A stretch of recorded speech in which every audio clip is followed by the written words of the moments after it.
to Yin Yoga. My name is Annalyn Ravila. I'm very happy to be here to share some Yin Yoga with you. This will be about a 30-minute session. We're going to begin with a 3-minute meditation followed by Yin Asanas. And then after the Yin Asanas, we're going to do about a 5-minute Shavasana or corpse pose where we're just lying flat on our back and absorbing our practice. So if you've never practiced Yin Yoga before, Yin Yoga has 3 aspects to practice with. To keep in mind, it's a very mindful practice, very meditative. And because it's a very meditative class, these are the 3 aspects that we bear in mind when we practice Yin Yoga. The first is that we find our edge. The edge is when you're starting to feel something in the target area that we are working on, whether it's the hips, the lower back, or the legs. And then once you found that edge, be mindful of how far you're going to be in that edge, because you're going to hold the pose for quite a while, from a minute sometimes to 5 minutes. So be mindful of whether this is the edge that you can stay with. So on that note, the second part of it is that find your edge, and then following that, you want to keep that edge. And when you keep that edge, you're going to stay with it. So 2 and 3 are pretty much the same. Find the edge, maintain the edge, and then stay with that edge. And the edges come in 3 forms as well. There's your mental state, your emotional state, and your physical. Be very mindful throughout the practice of those edges. Okay, so let's begin with just a sitting meditation, and then I'll explain these props that we can use for the asanas. So for the sitting meditation for 3 minutes, you could sit on a block, which helps to have your pelvic bone forward, and that helps the alignment of your spine. Okay, so notice how when I'm sitting on a block, my pelvic bowl tends to go forward, and I'll demonstrate that as well on the side view. So that helps the alignment of my spine to respect the natural curves of the spine. And if you're comfortable without the block, that's fine. You just sit on an easy pose, like so. Have your hands by the side. And also, you could also use a bolster if you have one handy at home. Sit on a bolster, makes it more comfortable. You could even do this on stairs. You know, so stairs you can have sitting on one step, and then on the following step you would allow your knees to come down and be comfortable. That's the main thing, is really be comfortable in your meditation. For the first 3 minutes of our meditation, the meditation is really a mindfulness meditation, just to become aware of your senses. And because that's the main thing as well in Yin Yoga, is that you become insightful about what's going on inside rather than outside. So we'll begin with that mindful meditation for 3 minutes. I'm going to use this timer to bookmark the beginning and the endings.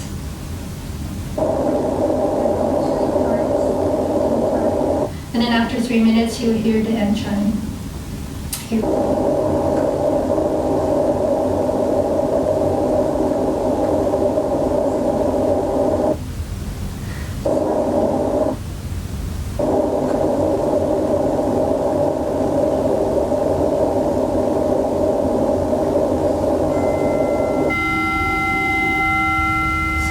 Shoulders, take a deep inhale in, lift up the shoulders, and then exhale through the nostrils, shoulder blades down behind you.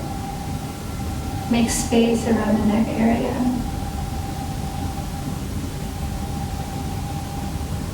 Set your intention to your feet.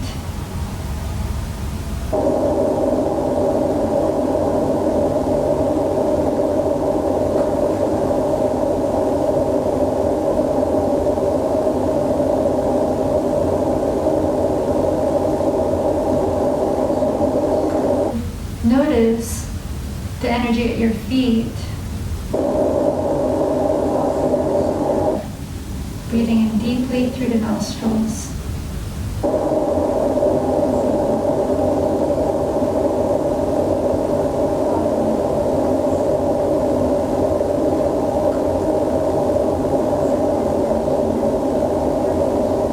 Fingertips and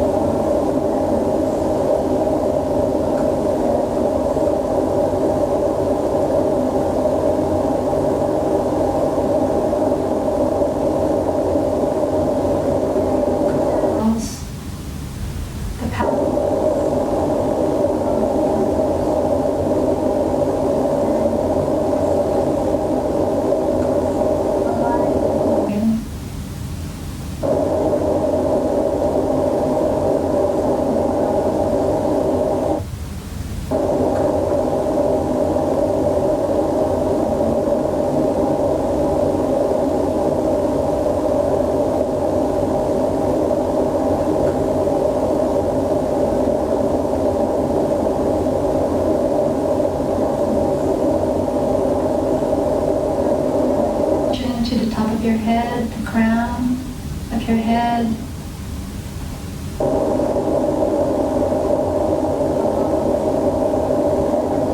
Head, your ears. Feel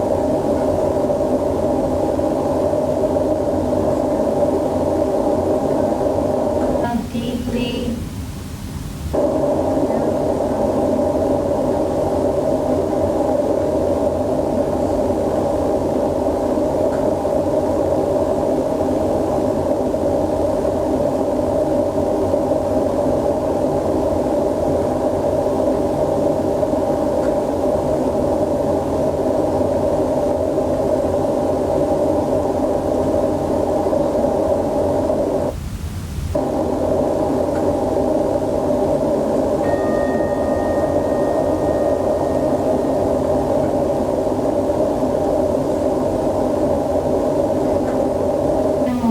Breaths. And bookmark. The asanas that I'm going to show you for the next 10 minutes.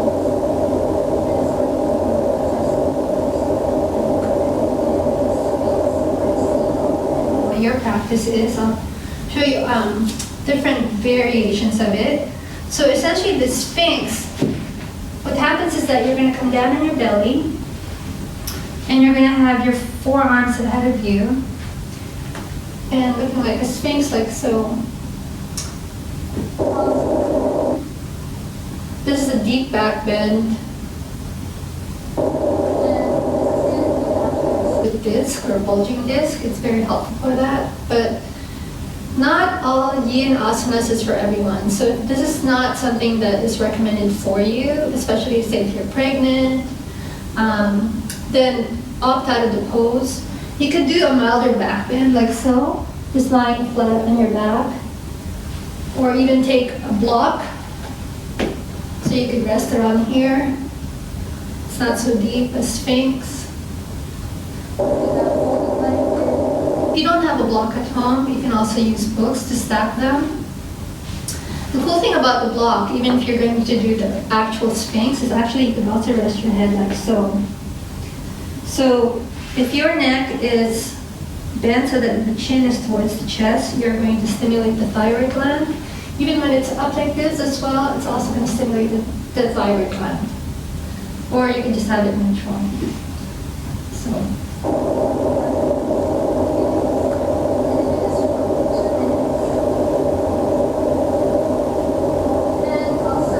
In your practice, before we begin, you could certainly do the seal.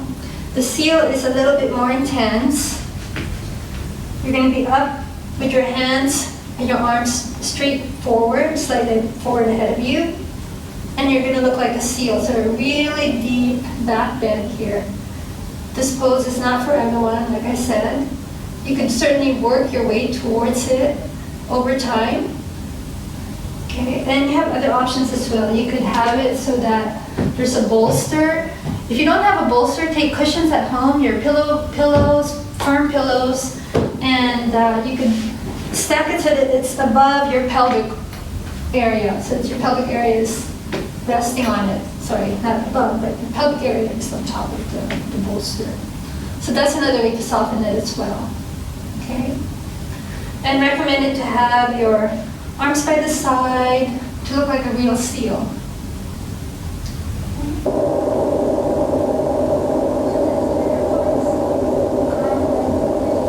Sphinx.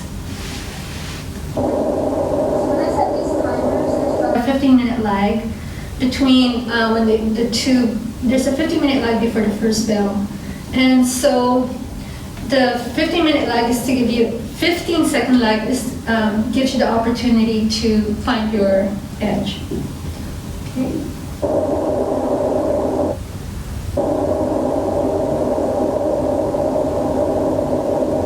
Find the edge that you can sit with for 2 minutes.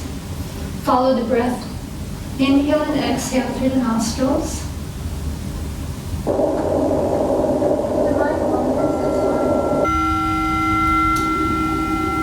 Here's the beginning. If your mind wanders, that's okay. Just bring it back to the breath. Be very compassionate with yourself in your practice. Because it is a practice. That means every day is different.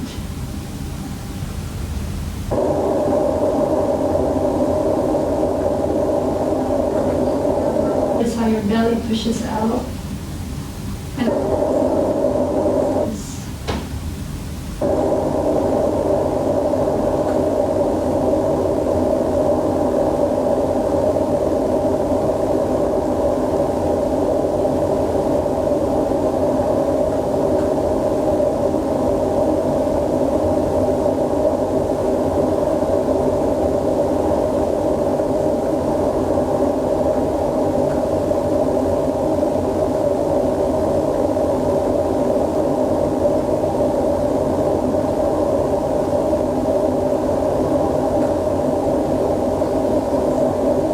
And chosen this.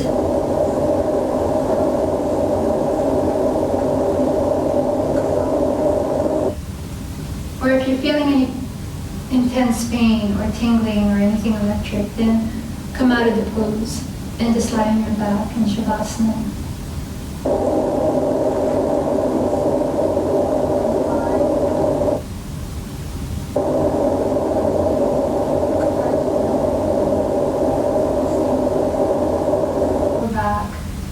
And opening up the chest area as well.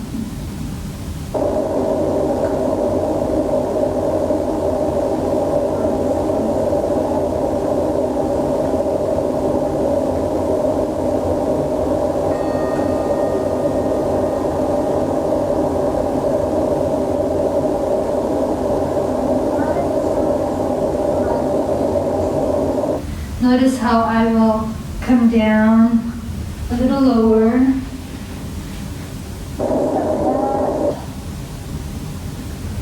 Or as another counter pose, you can push up slowly and come to child's pose. So we extend the spine, now we're going to flex the spine. That's another way as well. We're doing the seal. Another thing that you could do is you could just rest your head on the side and maybe draw the left knee or the right knee to the side towards your chest and just stay here for a moment.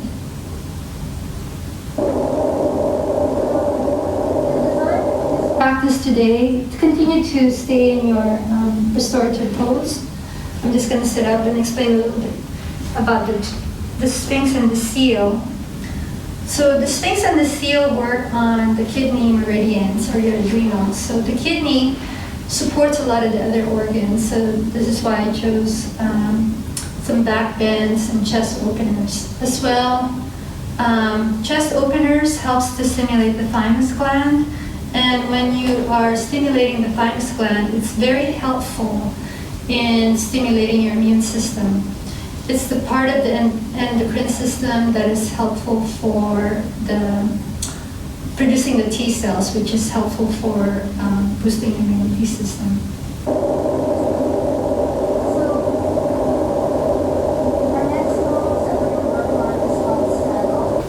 And there are a few props that you could use for that. You could use a bolster. First I'll demonstrate the saddle just by itself without any props, should you wish to do it without the props. So basically you're gonna come into a sitting position and then fold your legs behind you.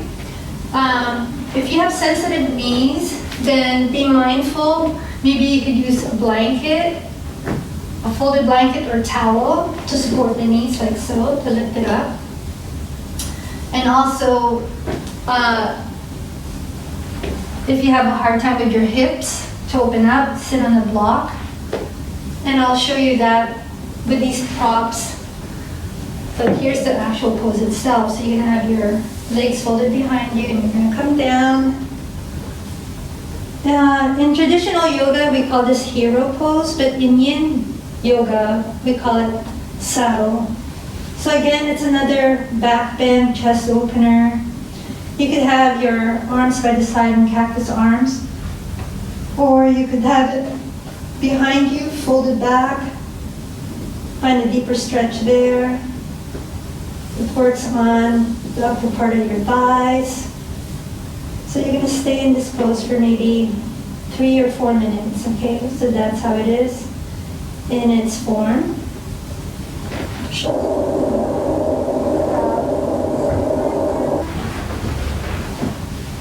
Like so. It's very comfortable like this. Arms by the side. It helps to loosen your shoulders as well. You can block behind you, like so. A bit of a compression in the chin area, again stimulating the thyroid gland, still opening up the chest. Not as deep on the thighs in terms of the stretch here, but we're working on a back bend here, that's our target. Then some of you may have a ball at home, like this, like so. So you could also use that.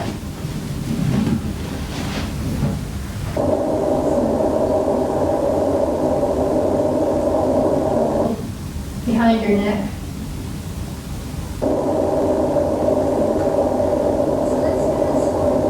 Minutes. I find that that last 2 minutes went by so quickly. I almost have to double check it. But time flies when you're having fun. And I hope you're having fun. It's going to be a 15-second delay. Find your edge.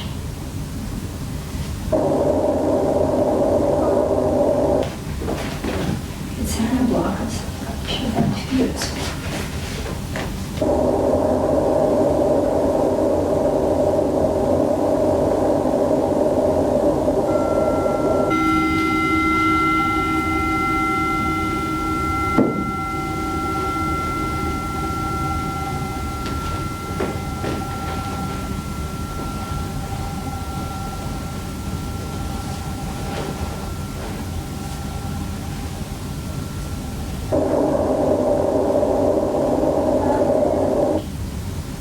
Notice where your feet are. You may want your feet. That changes the pose as well. When you flex your feet out, it works on an internal rotation, so it stimulates the meridian lines along the liver and the kidney and the inner thighs.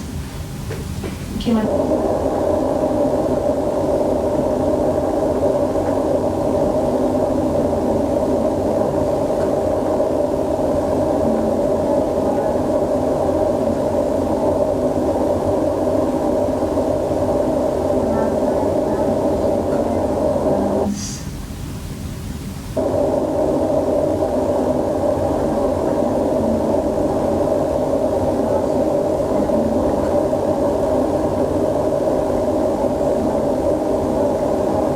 Push the air out of the lungs.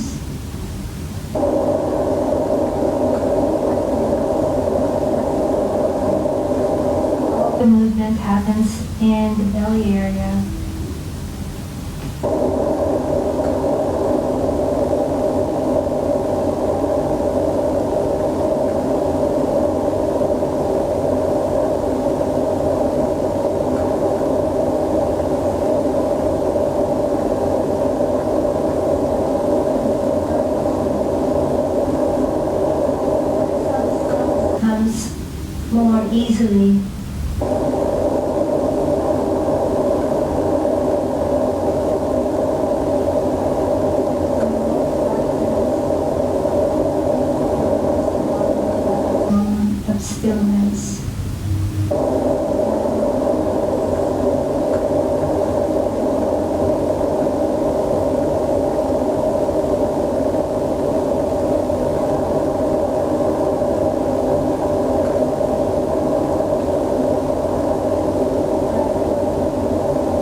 here before coming out. The way to come out of this pose is if your arms are up, then bring them forward. Holding your one knee, maybe the right knee.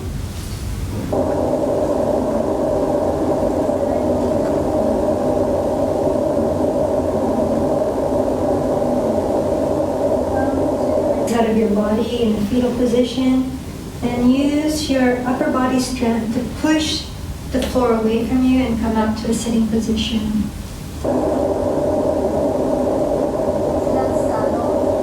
Again, that's a beautiful stimulant for the stomach meridian, for better digestion, again opening up the chest area to stimulate the thymus gland, and also for the adrenal system, the backbone. And if you added the little flexion of your feet, it stimulates the liver meridian as well, and the kidney.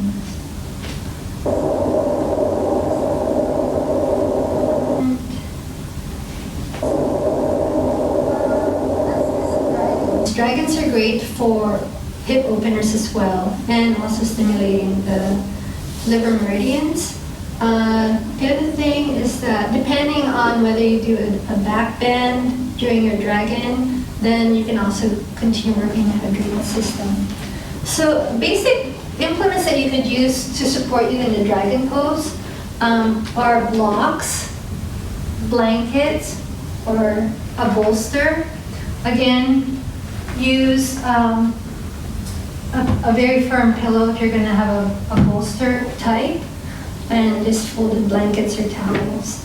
But I'll just demonstrate the dragon, which is essentially in traditional yoga is called lunge, but we call it dragons in yin.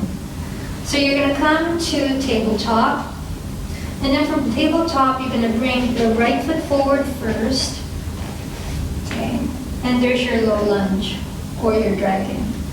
Okay. Here's a different view of it.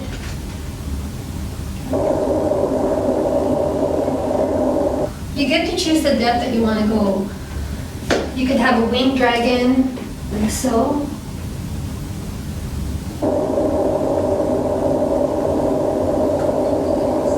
So that you're on the side of your foot.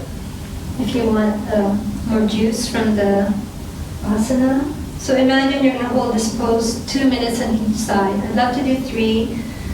But I want to show you a few more asanas today. So like so, okay?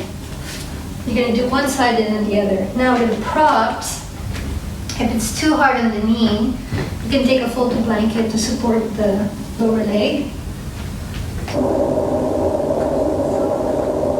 And sometimes you can already feel the edge there.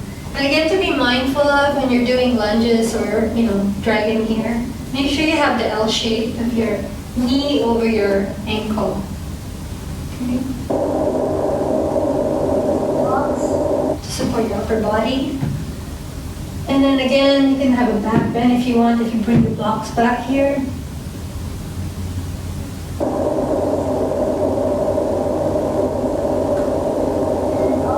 Option is that use the pillow or the bolster to support your hip area. Sometimes some of us have really tight hips, and you almost need something to support the hip but still get the benefit of the pose. To open up the hip more here.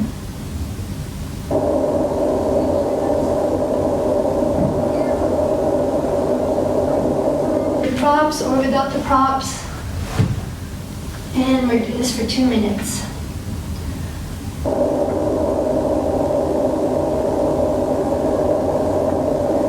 Right foot forward. Be still. Ankle.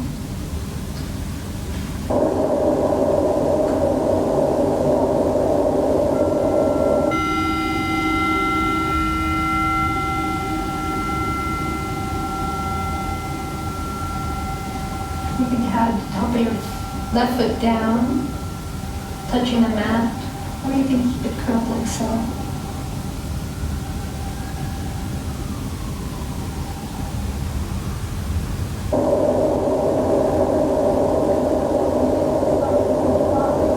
Inhale and exhale.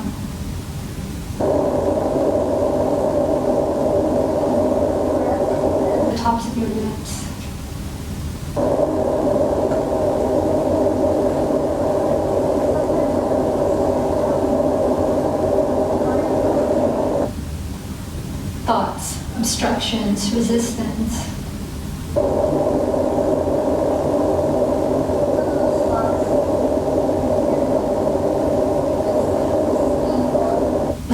Don't do this, then please listen to that. Self-care. But however, sometimes the thoughts could be just, this is hard, I don't want to do this.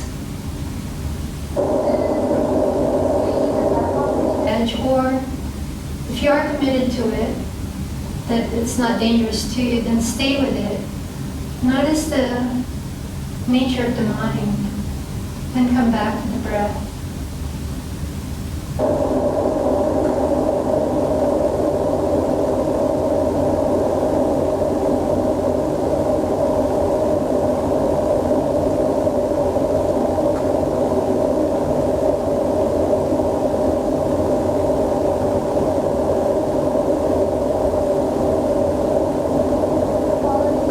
This is also indicative of what's going on with the mind.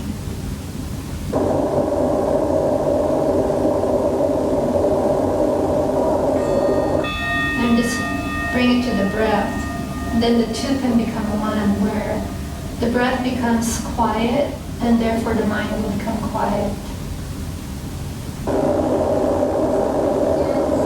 Try this pose very, very slowly. Begin to shift your weight back towards your torso. Maybe a nice relief might be just coming forward and putting your forehead on your right knee for a moment there.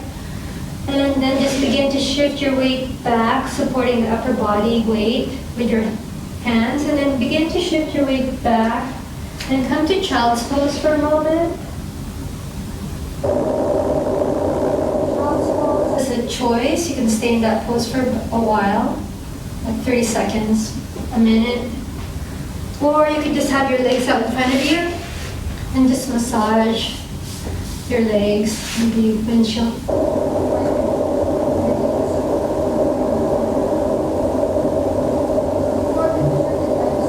Side. Actually, in fact, let's do that, and I'll talk through while you find your edge. And working on the left side, so come to tabletop. Okay, walk the left foot forward. Again, maybe one side of your hip might be tighter than the other. So feel free to use the implements that I showed you to help you in maintaining that pose, the dragon. Maybe you want to go deeper on this side, but try to keep it equal. What I wanted to say was that it's very important to move very slowly in yin poses when you're coming out, because we're targeting deep connective tissues, the joint that is supporting the joints, any fascia. So tendons, ligaments, layers of fascia. We're working on the joints, and the reason we're also using the props is that because we want the joint to be supported so the muscles around that can relax. And when the muscles relax, then we can gently stress the joints. Okay? So, once you found your edge now, and we'll do started already. Talking. Practice.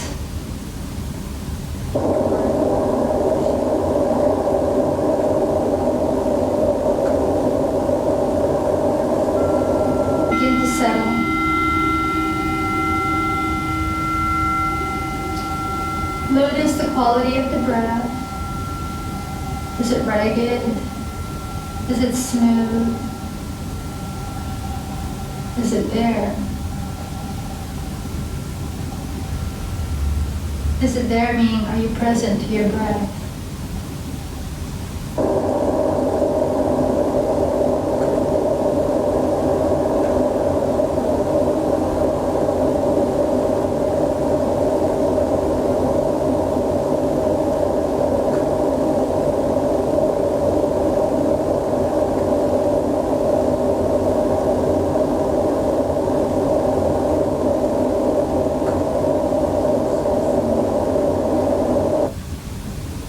Doctors.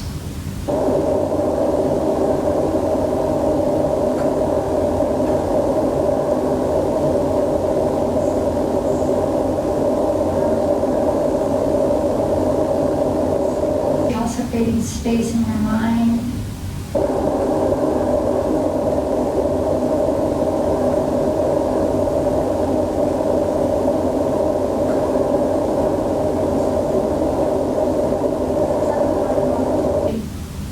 In your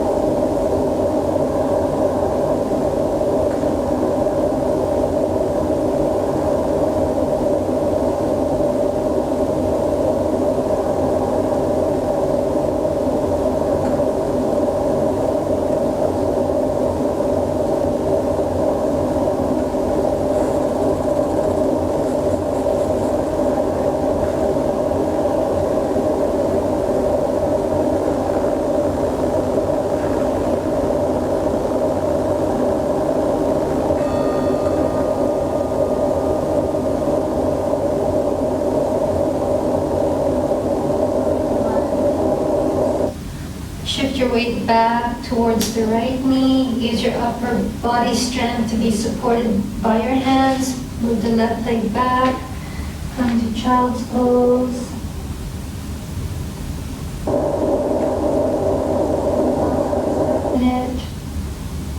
And if that's not your choice for your counter pose, again, you could come to a sitting position with your legs out in front of you. Massage your legs, the hip area. Maybe windshield wipe your legs.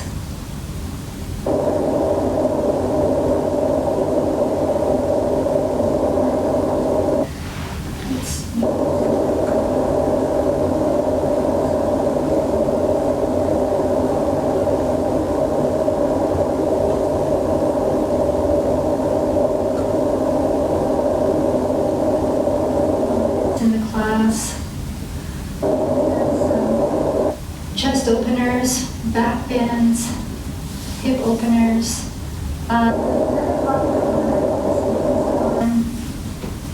So that's essentially like a pigeon in traditional yoga, another hip opener. I like to stress hip openers because it also helps to open up our neck and our shoulders. So when you have tight hips, that translates to tight neck and tight shoulders. So when you open up the hip area, all the muscles that are interconnected in this area begin to loosen up. And when you loosen up those muscles, then you can imagine like the joints of your shoulders and your neck, they become tight too. So we need to create space around that. So I'll quickly demonstrate to you what the sleeping swan looks like, essentially pigeon. You're gonna come to tabletop again, and you're gonna bring your right leg forward so that the right knee is near the right elbow, and you're going to sit like so. And then it's a semi-deep back compression, extension of the spine. This is without the props. With the props, again, you can soften it up by using a folded blanket. And if you have a knee issue, certainly put a blanket around the bent knee, like so.